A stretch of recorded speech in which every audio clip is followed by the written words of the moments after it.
Non, ce n'est pas possible. Les vaccins n'existent pas. La réponse est correcte. Un vaccin contre le VIH n'existe pas. Souvent, le VIH est confondu avec le HPV, le papillomavirus humain. Certains sous-types du HPV peuvent provoquer des cancers. Par exemple, au col de l'utérus, dans la région anale ou sur la langue. Toute personne sous l'âge de 27 ans peuvent se faire vacciner gratuitement contre le HPV.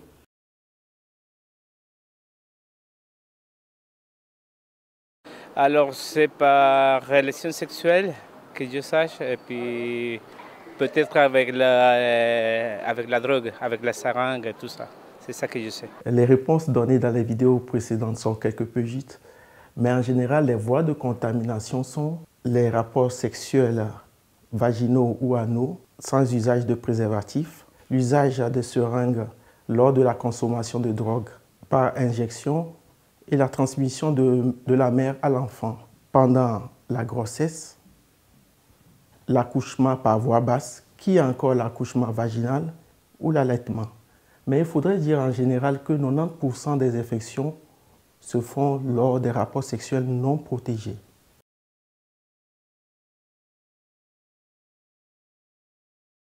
Alors, il y a un traitement qui nous permet de vivre avec le VIH, mais pas d'en guérir.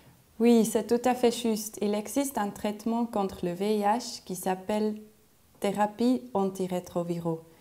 Il s'agit d'un médicament qui bloque la multiplication du virus, malheureusement sans l'éliminer totalement.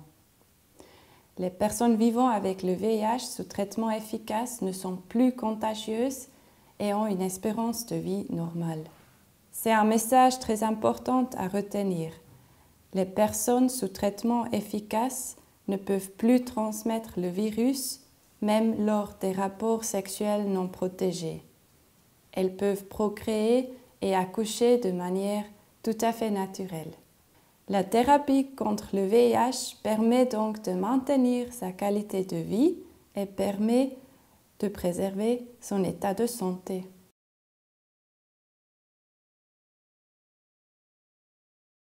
Je crois que le VIH, c'est le virus. C'est le virus quand on a le virus. Donc le virus, on peut encore le maîtriser. Mais le sida, quand on a le sida même, c'est quand on est malade. Le sida, c'est quand on est vraiment malade. Et puis le VIH, c'est le virus qu'on a contracté.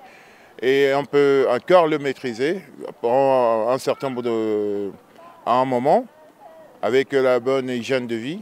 Mais le sida, c'est quand on est vraiment malade. Là, c'est la phase où on ne peut vraiment pas guérir, je crois. La différence entre le VIH et le sida.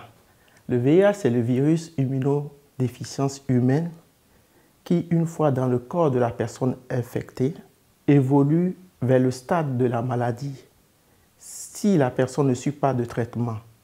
Et donc, en ce moment, la personne se trouve en stade sida, c'est-à-dire syndrome immunodéficience acquise.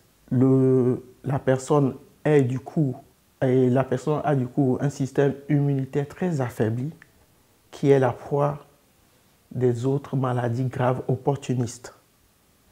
Il faudrait noter que la personne infectée, s'il suit un traitement préventif à temps, peut vivre normalement, malgré que c'est une infection chronique. Et le sida aussi, la personne aussi peut suivre un traitement, mais il est toujours mieux de le faire très tôt, en prévention, pour éviter d'arriver à ce stade où le système immunitaire de la personne devient tellement faible que les autres maladies graves aussi peuvent survenir.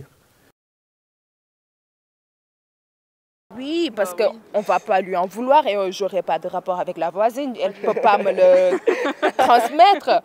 Bah, je l'encouragerai avec sa maladie. Ouais. Moi, je pense la même chose. C'est pas quelque chose de très facile à vivre, je pense, de l'avoir. On l'encourage. Oui, on encourage.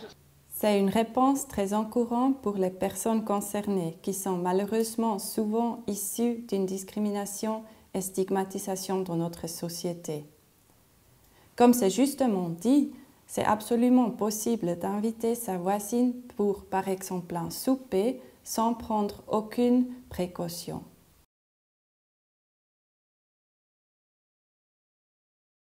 On a mal quand on fait pipi, on a des brûlures, oui.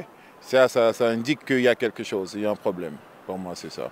Parce que quand on appelle ça, couramment on appelle ça la chaude pisse. Hein. Oui, pour moi, si j'ai entendu, c'est comme ça. Quand on a des brûlures, quand on veut faire pipi et puis on a mal, et puis ça pique, ça veut dire que... Et puis il y a des écoulements, je crois aussi. Plusieurs symptômes potentiels ont été mentionnés. Les brûlures en urinant, les écoulements de l'urètre, du pénis, du vagin et de l'anus. Les autres symptômes peuvent être des démangeaisons dans la zone génitale, des brûlures ou douleurs lors de rapports sexuels, des pertes de sang inhabituelles en dehors des règles, ou aussi des symptômes grippaux après un rapport sexuel non protégé, donc sans préservatif. Mais attention, une grande partie des IST ne font pas de symptômes. Seul un dépistage peut révéler ces affections asymptomatiques. Dépisté à temps, une grande partie, même la plupart des IST, se soignent. Non traitées, elles peuvent avoir des conséquences graves. La chaude pisse, qui a été mentionnée tout à l'heure, est une infection sexuellement transmissible fréquente.